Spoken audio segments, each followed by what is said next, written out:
여자니까 이해하라고요? 화는 참는 게 아니에요.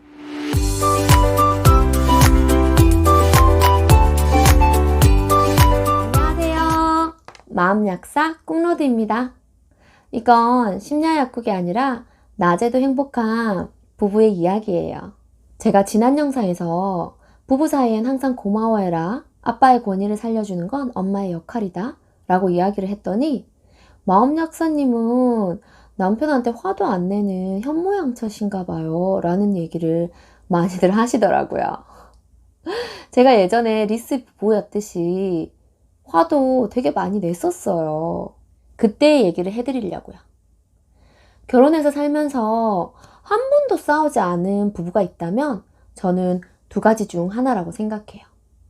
첫 번째로 서로 너무너무 사랑하는 정말 천생연분. 두 번째는 정말 문제가 많은 부부. 서로에게 아예 애정이 없거나 대화가 전혀 통하지 않아서 아예 단절된 부부일 거예요. 저희는 어떤 문제로 싸웠을까요? 남들에게 말하기 부끄러운 만큼 굉장히 사소한 문제부터요. 지나가는 사람 붙잡고 다 물어봐. 다 내가 옳다고 할걸? 이라고 말할 수 있을 정도의 정말 큰 문제까지 정말 셀 수 없이 싸웠던 것 같아요. 남들이 들으면 아무것도 아닌 일일지라도 당사자들에게는 정말 큰 문제인 거잖아요. 그렇기 때문에 저는 사소한 일이라는 건 없다고 생각하지만 오늘 이야기는 사소한 얘기를 들려드릴게요. 저는 어릴 적부터 자린고비 어머니 밑에서 자라서 그 습관이 몸에 배어 있어요. 옷을 살 때에도 2만 원이 넘어가면 막 손이 벌벌 떨리고요. 택시도 쉽게 못 하겠고요. 커피숍도 저는 솔직히 사치라고 생각을 하거든요. 지금은 예전보다 많이 좋아졌지만 아직도 습관이 좀 많이 남아 있어요. 그런 제 눈에 결혼하고 얼마 안 돼서 신랑이 마트에 갈 때마다 맨날 50원짜리를 내고 비닐을 사오는 거예요. 신발장에 보면 바로바로 가져갈 수 있도록 장바구니를 항상 준비해 놨는데요. 왜 그거를 못 해가지고 맨날 50원을 쓰냐. 너무너무 화가 나는 거죠. 그래서 그럴 때마다 화를 냈어요. 아니, 어디다 구석에 처박아 둔 것도 아니고 나갈 때 그냥 신발장 열어가지고 장바구니 들고 가는 게 그렇게 힘들어? 그게 그렇게 힘들어?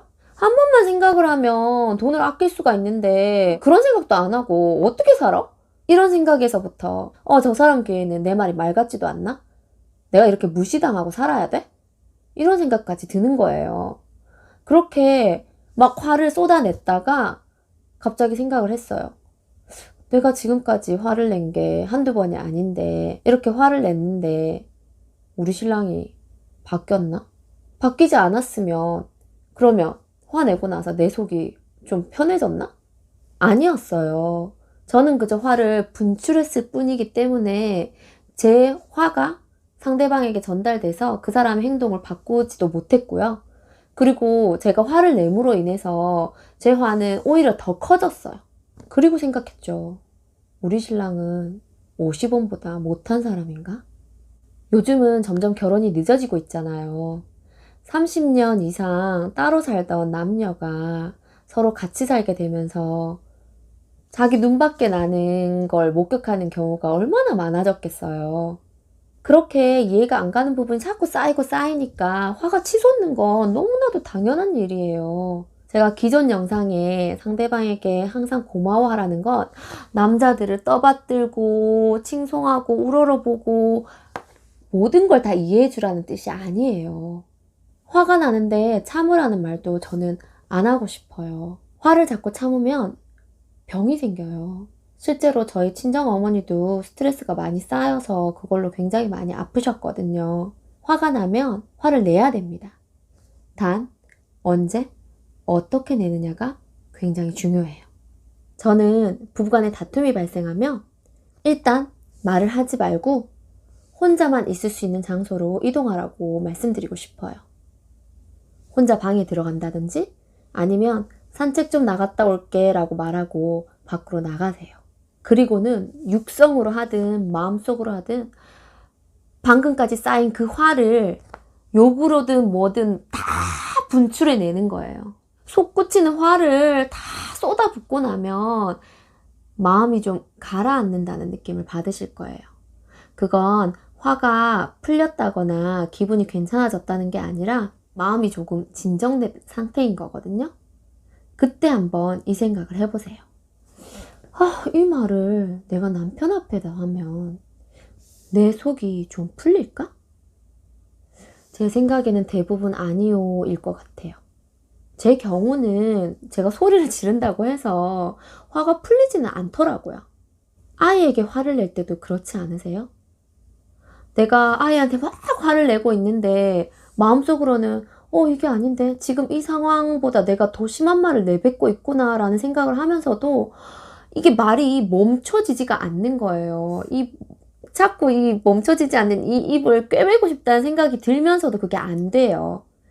한번 쏟아낸 말은 도로 주워 담을 수 없지만 한번 분출된 화는 그것이 점점 더 줄어드는 게 아니라 눈덩이처럼 점점 더 불어나는 경험을 저는 했었거든요. 그걸 스스로 느껴보고 나면요. 화를 앞으로는 언제, 어디서, 어떻게 표출해야 되는지를 느끼실 수 있으실 거예요. 이걸 느끼시고 난 후에는 이제 이 생각을 한번 해보세요. 내가 방금 쏟아낸 말을 남편에게 하면 남편은 그 행동이 바뀔까? 만약 그 답이 아니오라면 그 사람이 살아온 30년 넘는 세월을 인정해 주시는 건 어떨까요? 우리도 솔직히 고치지 못하는 고질병 같은 거 있잖아요. 저의 경우는 정리를 좀 잘 못해요. 만약 그 단점이 누군가를 해칠 정도의 심각한 문제가 아니라면 내가 고치지 못하는 이 습관처럼 그 사람도 30년 동안 쌓아온 고치기 힘든 습관이구나 라고 인정해 주자고요. 그런데 만약 답이 예라면 지금 진정된 이 마음으로 집으로 돌아가 보세요. 그리고 남편과 마주해 보세요. 그리고 말하는 거예요. 자기야, 자기가 이렇게 행동하니까 내 마음이 많이 속상했어. 그랬구나. 그럼 내가 어떻게 해주면 좋겠어? 라고 신랑이 먼저 말을 해주면 가장 베스트지만 아마 그렇게 답 안 할 거예요. 그러면 우리가 얘기를 해야죠. 나는 자기가 이렇게 해주면 자기의 사랑을 더 느낄 수 있을 것 같은데. 내가 좀 더 편해질 것 같은데. 나에게 도움이 될 것 같은데. 그래 줄 수 있을까? 이렇게 말해보세요. 만약에 힘들다는 대답이 나오면요. 그럼 자기는 어디까지 해줄 수 있을 것 같아? 나 정말 힘들어. 라고 말해보시고요. 서로 조율해보세요. 제가 오늘 정말 사소한 예를 들어서 너희는 그런 거 가지고 싸우니? 나는 진짜 더 미칠 것 같아 하시는 분들도 있으실 거예요. 곰곰이 한번 생각해 보세요. 그 문제의 발단은 어디였는지. 매일의 사소한 문제가 쌓여서 지금의 그 큰 문제를 만들지는 않았는지. 키포인트는 사소한 화도 절대 참지 않고 혼자서 폭발도 해보고 바닥을 쳐보시라는 거예요. 모든 해답은 나에게 있어요. 나의 내면의 소리에 귀 기울여 보세요. 처음부터 잘 되는 사람은 없을 거예요. 근데 계속 이렇게 해보시면 좀 더 화가 덜 생기거나 아니면 쉽게 가라앉거나 아니면 좀 더 사람이 너그러워지실 거예요. 실제로 저는 이제 신랑한테는 거의 화가 안 나는 편이에요. 아이들한테는 아직 제가 내공이 좀 부족한 것 같아요. 아직도 화가 나더라고요. 오늘의 이야기가 도움이 되셨다면 댓글과 공유 부탁드립니다. 그럼 다음 영상에서 또 만날게요. 안녕!